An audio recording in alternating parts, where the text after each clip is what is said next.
अस्सलामुअलैकुम students, welcome to my YouTube channel. आज हम जो है अपने चैप्टर नंबर 2 को स्टार्ट करेंगे एक्सरसाइज नंबर 2.1 के साथ। एक्सरसाइज नंबर 2.1 में आपके पास क्वेश्चन है, express each of the following number in scientific notation. Scientific notation यानी कि हमें यहाँ जो जितने भी नंबर्स दिए हुए हैं इन्हें हमें साइंटिफिक नोटेशन फॉर्म में लिखना है। तो साइंटिफिक नोटेशन बेसिकली क्या है कि किसी भी साइंटिस्ट ने नंबर्स को कन्वीनियंट यानी आसान तरीका निकाला है नंबर्स को लिखने का, वो हमारे पास है साइंटिफिक नोटेशन। यानी कि नंबर जो बहुत लार्जर अमाउंट होती है या बहुत स्मॉलेस्ट अमाउंट होती है उसको रिप्रेजेंट करने के लिए साइंटिफिक नोटेशन का इस्तेमाल किया जाता है। जैसे कि आप देखें पहला नंबर क्वेश्चन दिया हुआ है 9700 इन 9700। अच्छा, साइंटिफिक नोटेशन लगाने का तरीका क्या है? ध्यान रखें कि डेसिमल हमेशा एक डिजिट के बाद आता है, एक डिजिट के बाद, वो भी आपके पास लेफ्ट हैंड साइड के बाद वाली वैल्यू में। यानी कि जैसे कि आपके पास क्वेश्चन दिया हुआ है 9700, आपका सॉल्यूशन यहाँ देख सकते हैं कि आपको पता है कि यहाँ पर डेसिमल कहीं मूव नहीं है। जब यहाँ डेसिमल कहीं मौजूद नहीं होता तो आपका डेसिमल वैल्यू के लास्ट में मौजूद है। डेसिमल अगर राइट से लेफ़्ट की तरफ मूव करेगा, यानी कि ये राइट है आपका, ये मेरा सीधा हाथ है, आपका भी सीधा हाथ इस तरफ, यानी कि राइट हैंड से लेफ्ट यानी सीधे हाथ से अगर उल्टे हाथ की तरफ मूव करेगा तो वो पॉजिटिव रहेगा, और अगर उल्टे हाथ से सीधे हाथ की तरफ डेसिमल मूव करेगा तो वो नेगेटिव हो जाएगा। अब एक और बात जो बातें समझने की और इसमें याद रखने की है वो ये है कि डेसिमल जो है आपका वो राइट से लेफ़्ट की तरफ मूव करेगा, लेफ़्ट से राइट की तरफ भी मूव कर सकता है। ध्यान क्या रखना है, जब वो राइट टू लेफ़्ट,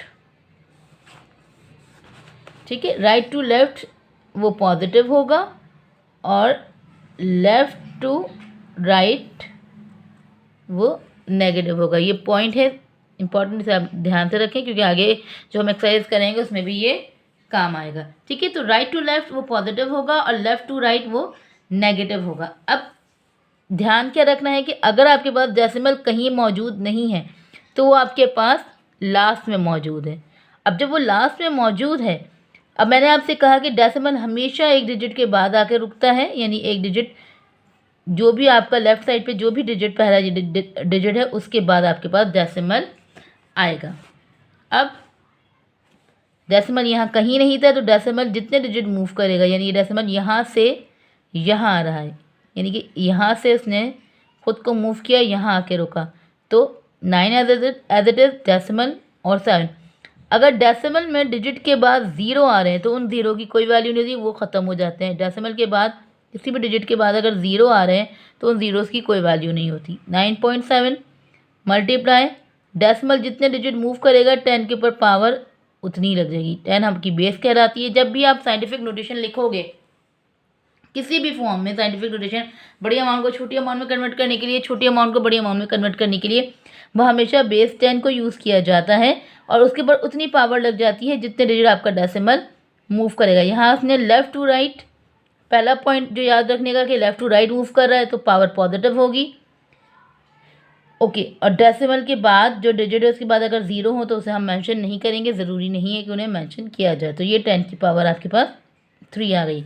अब क्वेश्चन नंबर 2 में भी आप देखें जो है डेसिमल कहीं पर मौजूद नहीं है तो आपका डेसिमल जो है वो यहाँ लास्ट में मौजूद है और वो मैंने आपसे कहा कि वो एक डिजिट के बाद आएगा, यानी कि ये डेसिमल यहाँ से मूव होता हुआ यहाँ आ गया 4.98। मैंने कहा डेसिमल के बाद अगर डिजिट है तो वो लिए जाएंगे, लेकिन डिजिट्स के बाद अगर 0 है तो उनकी कोई वैल्यू नहीं। लेकिन जब हम काउंट कर रहे हैं डिजिट्स की मूवमेंट, यानी डिजिट्स का मूव होना, तो उसमें उन ज़ीरोज़ को काउंट किया जाएगा। लेकिन जब वो काउंट हो जाते हैं उसके बाद उन ज़ीरोज़ की कोई वैल्यू या कोई वर्ड नहीं रहती। 1 2 3 4 5 6 इन्होंने 6 डिजिट्स को मूव किया तो 10 की पावर 6 पॉजिटिव, क्योंकि ये राइट से लेफ़्ट की तरफ आया है। इसी तरह यहाँ पे भी आप देख सकते हैं क्वेश्चन है 4169, यहाँ पे भी कहीं पर भी कोई डेसिमल नहीं है तो ये डेसिमल यहाँ पर आपके मौजूद है। डेसिमल यहाँ से एक डिजिट को उसने मूव किया तो अब 169 डिजिट्स हैं, कोई 0 नहीं है तो ये डेसिमल के बाद एज इट इज़ लिखे गए। 3 डिजिट्स मूव किए तो 10 की पावर आपके पास यहाँ पे 3 हो गई। उसके बाद क्वेश्चन नंबर 4 आपके पास गिवन है 96000000, यानी कि इसमें भी आपके पास कहीं पे भी डेसिमल मूव मौजूद नहीं है तो वो ही आपके लास्ट में है। डेसिमल यहाँ से फर्स्ट डिजिट के पास आएगा। इसने कितने डिजिट को क्रॉस किया? 3 3 6 और 1 7। लेकिन जब हम लिख रहे हैं तो हम ज़ीरोज़ को यहाँ नहीं लिख रहे।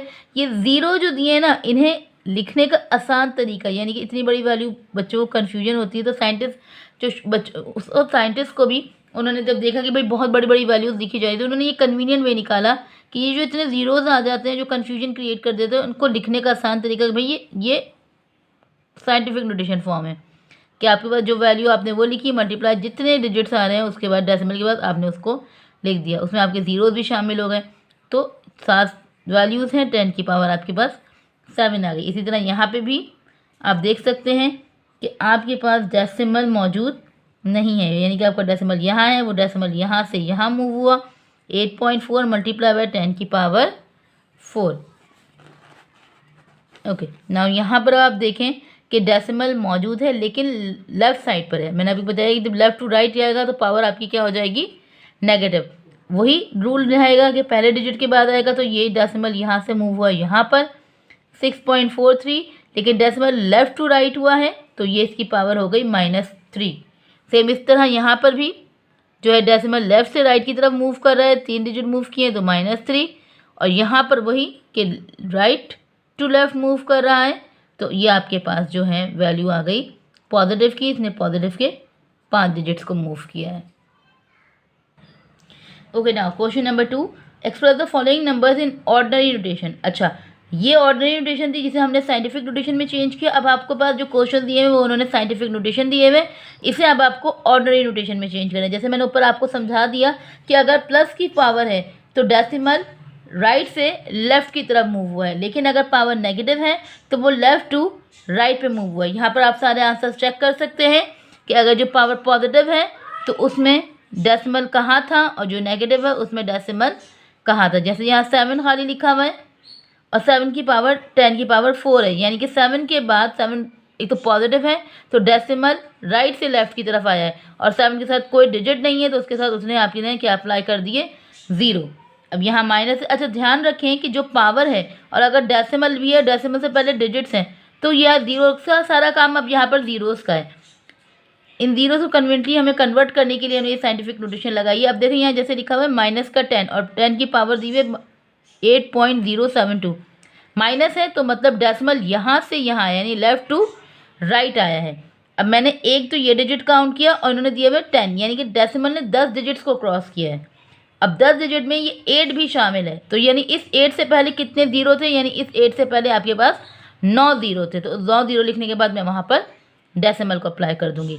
इसी तरह ये पॉजिटिव है, बस ये ज़ीरोज़ लगाने का ध्यान रखना है आपको। अगर आपको स्टैंडर्ड फॉर्म को साइंटिफिक फॉर्म को स्टैंडर्ड नोटेशन में चेंज करना है तो उसमें सारा काम सिर्फ ज़ीरोज़ का है। अगर पॉजिटिव है तो राइट साइड पे ज़ीरो लगेंगे, और अगर नेगेटिव है तो लेफ़्ट साइड पर ज़ीरो लगेंगे।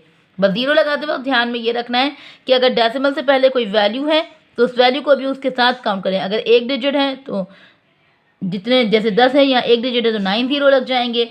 जैसे यहाँ 6 है और डेसिमल के बाद 3 डिजिट है तो यहाँ पर सिर्फ 3 ज़ीरोज़ लगेंगे। जैसे यहाँ 8 है तो 3 डिजिट है तो यहाँ 5 ज़ीरोज़ लगेंगे।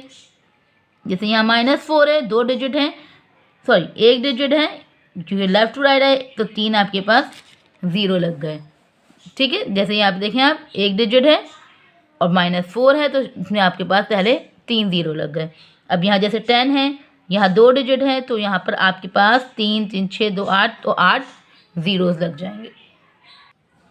बाकी के आपके क्वेश्चन नंबर 7, क्वेश्चन नंबर 8 और क्वेश्चन नंबर 9 ये भी तीनों सॉल्व है, देख सकते हैं आप। पॉजिटिव 6 है तो राइट साइड पे 0, नेगेटिव है तो लेफ्ट साइड पे 0, पॉजिटिव है तो राइट साइड। बस ध्यान रखें ज़ीरोज़ लगाते हुए साइंटिफिक नोटेशन में, जब भी आप साइंटिफिक नोटेशन को ऑर्डिनरी नोटेशन में कन्वर्ट कर रहे हैं तो ध्यान रखेंगे सिर्फ और सिर्फ कितने डिजिट्स हैं और कितने ज़ीरोज़ हमें इसमें लगाने हैं। ये आपकी एक्सरसाइज में से लाजमी एक क्वेश्चन जो है आपके पास वो MCQs में आता है। ओके, नाउ अब हम बात करते हैं एक्सरसाइज नंबर 2.2। 2.2 एक्सरसाइज शुरू करने से पहले कुछ रूल्स हैं उसे हम देख लेते हैं। जैसे लोगैरिथम में जैसे कि अभी हमने उसमें साइंटिफिक नोटेशन और ऑर्डिनरी नोटेशन 2 फॉर्म्स की कि नंबर्स को 2 तरीक़ों से लिखा जाता है, एक ऑर्डिनरी नोटेशन और एक साइंटिफिक नोटेशन। इसी तरह अब हम लोगैरिथमिक फॉर्म की तरफ आएंगे तो लोगैरिथमिक फॉर्म को लिखने के भी 2 तरीके हैं, एक एक्सपोनेंशियल फॉर्म और एक लोगैरिथमिक फॉर्म। एक्सपोनेंशियल फॉर्म यानी ये a की power x equals to y, और ये लोगैरिथमिक फॉर्म के log a y equals to x. अब यहाँ पे क्या कह रहे हैं कि अगर आप a की पावर x है और वो बराबर है y के, then x is called the logarithmic of y to the base a is written as log a y। यानी कि आप जब इस फॉर्म को लिखेंगे तो लोगरिथमिक में y जो है वो बेस बन जाएगा a का, यानी कि a बेस बन जाएगी, y इसकी पावर बन जाएगी। यानी कि ये वो फॉर्म है, ये एक्सपोनेंशियल फॉर्म, ये लोगरिथमिक फॉर्म, इसको इस तरह में कन्वर्ट करते हैं। और जहाँ a भी ग्रेटर देन 0 होगा और y भी ग्रेटर देन 0 होगा, नॉट इक्वल टू 1 होगा। ठीक है, यानी कि अब मैं ये देखूं कि भाई ये लोगरिथमिक फॉर्म और एक्सपोनेंशियल फॉर्म में ये जो अल्फ़ाबेट यूज़ हो रहे हैं a y और x, यहाँ पर इनकी जगह को चेंज कर दिया, तो ये बेसिकली है क्या, a आपकी बेस, x जो है वो आपकी पावर और y है जो इसका आंसर। जैसे मैंने अगर आपसे कहा कि मैं यहाँ लिख रही हूँ 2 की पावर 2 इक्वल्स टू 4, यानी कि 2 और 2 की पावर 2, यानी 2 की पावर 2 जो है उसका आंसर हमेशा क्या आता है, 4। तो ये आपकी बेस है, ये आपकी पावर है, जिसे हम इंडेक्स भी कहते हैं, जैसे हम लास्ट चैप्टर में पढ़ा था, इसे हम एक्सपोनेंट भी कहते हैं। ठीक है, ये बेस, ये एक्स पावर, इंडेक्स, ये एक्सपोनेंट, जो भी आप कह रहे हो, ये आपका आंसर। तो ये एक्सपोनेंशियल फॉर्म है, इसको लोगरिथमिक फॉर्म में कन्वर्ट करना और लोगरिथमिक फॉर्म को एक्सपोनेंशियल फॉर्म में कन्वर्ट करना, ये क्वेश्चन नंबर 1 है। कि सबसे पहले उन्होंने कहा है कि भाई ये आपको एक्सपोनेंशियल फॉर्म दी हुई है, आपको इसे लोगरिथमिक फॉर्म में कन्वर्ट करना है। तो आपको ये दोनों फॉर्म याद हों तो आप इसे आसानी से कन्वर्ट कर सकते हैं। तो एक्सरसाइज 2.2 भी आपकी एमसीक्यूज बेस एक्सरसाइज है, 2.1 भी आपकी एमसीक्यूज की एक्सरसाइजेज हैं और ये 2.2 भी आपकी एमसीक्यूज की प्रिपरेशन एक्सरसाइजेज हैं। जैसे मैंने आपसे कहा भी कि ये एक्सपोनेंशियल फॉर्म है, इसे आपको लोगरिथमिक फॉर्म में कन्वर्ट करना है।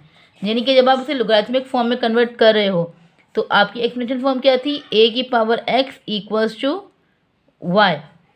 तो लॉग, जब लोगरिथमिक फॉर्म होगा तो log a y equals to x।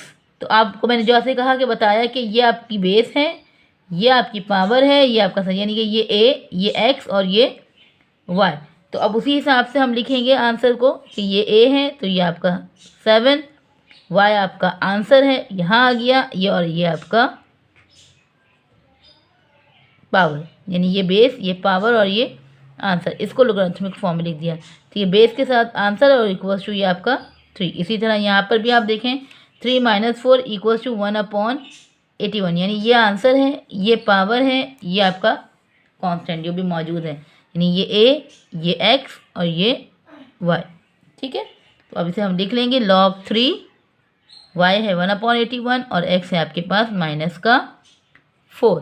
Question number 3 भी देख सकते हैं आप, बहुत आसान है कि सिर्फ आपको यहाँ पे फॉर्म याद रखनी है और उसको उसमें पुट करना सीखना है। log a y equals to x, मैंने आपको जैसे बता दिया, ये a, ये x और ये y पीछे लिखा हुआ है, आप पीछे देख सकते हैं। ठीक है, तो इसको आपने फॉर्म में लिख लिया भाई, log 10 y आ गया 0.01 और x आ गया आपके पास -3। उसके बाद अलावा क्वेश्चन नंबर 4 आपका जो है वो देख सकते हैं आप, ये थोड़ा सा हाइड हो गया है। Okay, 3√m² equals to 1। Oh my mistake, 3√8² equals to 1। अब आप देखें यहाँ पे √3 भी है और 8 के ऊपर पावर 2 भी है, तो यानी ये भी पावर है और ये भी पावर है। जैसे मैंने आपको सिखाया है, जब भी रूट हटता है तो पावर अपॉन में कन्वर्ट हो जाती है। अगर यहाँ पे रूट के साथ जो भी पावर है वो हमेशा डिवाइड फॉर्म में आ जाएगी। तो आपके पास क्या है भाई, पावर जो है आपकी x है, ये आपका y है, ये आपकी बेस है। बेस के ऊपर पावर, यानी ये जो भी बेस है वो लॉग के साथ लिखा जाएगा, जो आंसर है वो उसके बराबर में आएगा और जो भी पावर्स हैं वो इक्वल्स टू के उस साइड में जाएंगी। जैसे 2 भी पावर है और √3 भी पावर है और रूट हटता है तो पावर अपॉन में, तो ये आपके पास 2/3। ठीक है, ओके। क्वेश्चन नंबर 2 वही, अब लोगरिथमिक फॉर्म नीचे दी हुई है, आपको वापस से एक्सप्लेनेशन फॉर्म में कन्वर्ट करना है। बहुत आसान तरीका कि भाई आपको बता दिया, ये बेस, ये पावर और ये आंसर, तो बस बेस आप लिखेंगे, उसके ऊपर ये पावर लिखेंगे और ये आपका आंसर आ जाएगा। हर क्वेश्चन में आप देखें इसी तरह होगा, 10 की पावर 0 और जब भी बेस की पावर 0 हो तो उसका आंसर 1 आता है। इसमें आपको किसी का आंसर नहीं निकालना, बस फॉर्म को अरेंज करके तरतीब से लिख देना है कि जो जिसके साथ आती है। एक्सपोनेंशियल फॉर्म है तो उसे अरेंज कर दें, लोगरिथमिक फॉर्म है तो उसको उस हिसाब से अरेंज कर दें। तो आप देख सकते हैं ये सारे आंसर्स मौजूद हैं। ये पूरी एक्सरसाइज जो है आपकी MCQs बेस्ड एक्सरसाइजेज हैं। ये सारे क्वेश्चन आप में से कोई एक आपके पास ये MCQs में आता है। Now question 3 of exercise 2.2। अब यहाँ पर इन्होंने लॉगरिथमिक फॉर्म तो दी है, लेकिन इनमें से कुछ एक मिस कर दिया इन्होंने। यहाँ कहीं बेस नहीं दी, कहीं पावर नहीं दी, और यहाँ कहीं आंसर नहीं दिया। अब हमें इन क्वेश्चन में उन्हें फाइंड करना है, सॉरी अननोन है वैल्यूज है, उन्हें फाइंड करना है। Find the unknown in the following. जैसे पहला क्वेश्चन दिया है log 32x इक्वल्स टू 1/2। जैसे हमने पढ़ा भाई कि ये बेस, ये पावर और ये आपका आंसर, यानी कि ये a, ये y और ये आपके पास x, यानी कि जो भी अल्फ़ाबेट दिया है उसके अगेंस्ट के, यानी कि दो अल्फ़ाबेट आपके पास मौजूद हैं। a 32, x आपके पास नहीं मालूम, y आपके पास है 1/2। आपने पहले लॉगरिथमिक फॉर्म को एक्सपोनेंशियल फॉर्म में कन्वर्ट किया और उसको उसके हिसाब से लिख दिया, यानी 32 की पावर 1/2 इक्वल्स टू x। आपने देखा, आपने पता है ये आपको कि जब 32 यानी कि 32 है और पावर है 1/2, पावर अपॉन में मतलब उस पर क्या अप्लाई हुआ था, रूट। रूट हटाने के लिए स्क्वायर या एलसीएम लिया जाता है। अगर 32 किसी का स्क्वायर होता तो हम डायरेक्ट पुट करते हैं, लेकिन 32 स्क्वायर नहीं है किसी का, तो हमने इसका एलसीएम लिया। 2 1 ज़ा 2 एंड 2 6 ज़ा 12, 2 8 16, 2 4 ज़ा 8, 2 2 ज़ा 4 और 2 1 ज़ा 2। ये एलसीएम लिया मैंने, तो मेरे पास ये दो पेयर बन रहे थे। जो पेयर बन रहे थे वो बाहर आ गए, और जिनका पेयर नहीं था वो आपके पास रूट में मौजूद है। 2 × 2 4 और √2, तो x की वैल्यू आ गई आपके पास 4 और √2। क्वेश्चन नंबर आपके पास 2 मौजूद है। log a 3 इक्वल्स टू 1/2, वही लिख लेंगे। a मालूम करना है, x 3 है, y आपके पास 1/2 है, वही एक्सपोनेंशियल फॉर्म में हमने लिख लिया। x is equal to a की पावर y। x आपके पास 3 गिवन है, a आपको मालूम करना था, ये आपके पास 1/2 है। अपॉन में तो यहाँ पे मैंने क्या लगा दिया भाई, root. 3 equals to root. Root हटाने के लिए क्या करते हैं हम भाई, स्क्वायरिंग ऑन बोथ साइड। अच्छा जी, स्क्वायरिंग ऑन बोथ साइड कर रहे हैं हम, यानी कि 3 पे भी स्क्वायर लग जाएगा और √a पे भी स्क्वायर लग जाएगा। 3 का स्क्वायर 9, स्क्वायर से रूट कैंसिल, तो ये आ गया a, यानी a की वैल्यू आपके पास क्या आ गई, 9 आ गई। ये जो क्वेश्चन हम कर रहे हैं ना अभी, तो ये क्वेश्चन में से आपके पास एक क्वेश्चन जो है आपके पास MCQs में आया है। अगर आप पास पेपर्स को चेक करें, इंशाल्लाह वो भी मैं आपको दिखाऊंगी, लास्ट ईयर के पेपर्स जो हुए हैं, ताकि आप देख सकें। अच्छा चलें, क्वेश्चन नंबर 4 देखते हैं, 3 देखते हैं। अब log √5 25 इक्वल्स टू y, यानी a आपका √5 है, x आपका 25 है, और अब आपको y मालूम करना है। एक्सपोनेंशियल फॉर्म लिखी मैंने यहाँ पर, उसको उसके अकॉर्डिंग हमने पुट कर दिया। जैसे मैंने आप बताया कि भाई रूट हटता है तो पावर अपॉन में आती है, एक ये पावर और एक ही पावर y। पावर ये दोनों आपस में मल्टीप्लाई हो जाएंगी, y को 1 से मल्टीप्लाई किया तो y/2 आ गया। 25 किसका स्क्वायर है भाई आपके पास, 5 का स्क्वायर है। तो अब यहाँ भी 5 और यहाँ 5, दोनों बेसिस सेम है, तो बेस से बेस क्या हो गई, कैंसिल। तो सिर्फ आपको बचा 2 इक्वल्स टू y/2। 2 यहाँ डिवाइड में है तो वहाँ जाकर मल्टीप्लाई में, यानी 2 2 और 4 एंड y इक्वल्स y आपके पास एज इट इज़ आ गया। ओके ना, क्वेश्चन नंबर 4 और 5 देख सकते हैं आप लोग। सेम यहाँ पर आपको इन्होंने x मिस कर दिया है, तो x मिस करने के लिए वही x इक्वल फॉर्म लिखा हमने, x इक्वल्स टू a की वैल्यू 4, उसकी पावर है 3/2, यानी कि 3/2, यानी कि 3/2, यानी कि 1/2 को 3 में कन्वर्ट, यानी कि 3 अलग था और 1/2, यानी कि 1/2 का रूट और पावर 3, दोनों पावर्स को अलग कर दिया, 3 अलग कर दिया, 1/2 मैंने अलग कर दिया। यानी 4 का क्यूब अगर मैं लूँ तो आंसर क्या आ रहा है, 64। 1/2 है तो 1/2 को हमने हटाया, उसे वापस से रूट में कन्वर्ट कर दिया, तो 64 किसका स्क्वायर है आपके पास, 8 का। इसी तरह log 10 100 इक्वल्स टू y, यानी a आपको गिवन है, x आपको गिवन है और y आपको मालूम करना है। तो फॉर्मूले में हमने साइंटिफिक फॉर्म में, वो ऑर्डिनरी नोटेशन फॉर्म में लिखा हमने इसको, एक्सपोनेंशियल फॉर्म जिसे कहते हैं। x की वैल्यू, a की वैल्यू 10, y हमें मालूम करना है। x किसका स्क्वायर है भाई, यानी 2 दफ़ा 10 को मल्टीप्लाई करें तो 10 का स्क्वायर 100 बनता है। ये बेस और ये बेस सेम है, यानी बेस से बेस कैंसिल, तो y की वैल्यू आपके पास आ गई 2। ओके ना, क्वेश्चन नंबर 6 हमारे पास गिवन है log a 64 इक्वल्स टू 3। अब यहाँ पर हमें a मालूम करना है, तो अब जब मुझे a मालूम करना है तो x की वैल्यू 64, a मुझे मालूम करना है और y की वैल्यू 3। अब बेस गिवन नहीं है लेकिन पावर गिवन है, और वो भी हमें क्यूब गिवन है। अब मुझे क्यूब को हटाने के लिए इस पर रूट अप्लाई करना पड़ेगा, वो भी cube root on both side. मैं दोनों साइड पे क्यूब रूट अप्लाई करूँगी, 64 पे भी और ए क्यूब के ऊपर भी। हमने यहाँ पढ़ा है कि भाई रूट हटता है तो पावर अपॉन में आती है, यहाँ ऑलरेडी 3 था, इस क्यूब को ख़त्म करने के लिए मुझे क्यूब रूट लेना पड़ा। 3 रूट हटा, पावर 1/3 में आई, तो ये 3 से ये 3 कैंसिल।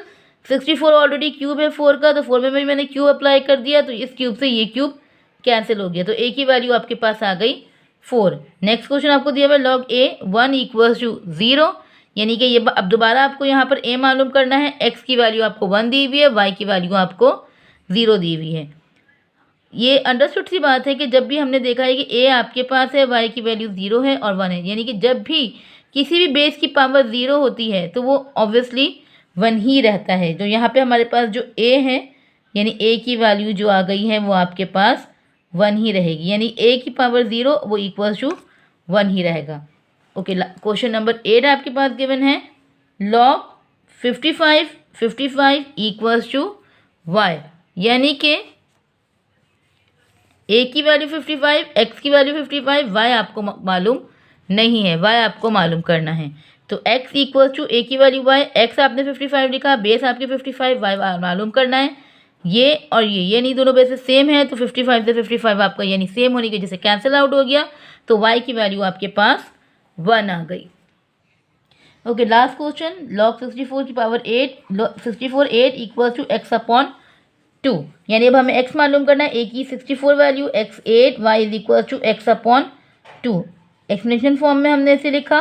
अब x8 है, a 64 है और y की पावर यानी y जो पावर है वो x/2 है। अब हमें पता है कि भाई x/2 यानी कि दो पावर्स यहाँ पर दो पावर्स ब्रेक हो रही हैं, यहाँ पर x अलग आ जाएगा, 2 के साथ यहाँ कुछ नहीं बचा, तो ये 1/2 1/2 कन्वर्ट करता है आपको रूट को, यानी रूट हमेशा कन्वर्ट होता है 1/2 में, तो वापस से ये रूट में आ गया। 64 x8 साथ चल रहा है, जैसे कि अभी हमने लास्ट क्वेश्चन में किया था। अभी मुझे इस x को हटाना है, तो जाहिर सी बात है रूट हटाने के लिए हम लोग x मालूम करना है और इस रूट को हटाना है। तो रूट हटाने के लिए हम क्या करते हैं भाई, स्क्वायरिंग ऑन बोथ साइड। 8 पर भी स्क्वायर अप्लाई कर दिया और 64 पे भी हमने स्क्वायर अप्लाई कर दिया। स्क्वायर से आपका रूट कैंसिल हो गया, ये 64 पर x पावर है, ठीक है। 8 का स्क्वायर 64, बेसिस सेम है, तो 64 से 64 कैंसिल और आपके पास ये 1 आ गया, x = 1। तो यहाँ हमारी एक्सरसाइज 2.2 कंप्लीट होती है। मज़ीद वीडियोस के लिए आप मेरे चैनल को सब्सक्राइब करें, बेल आइकन प्रेस करें, आपको मज़ीद नोटिफिकेशन ताकि मिलती रहे। थैंक यू, अल्लाह हाफ़िज़।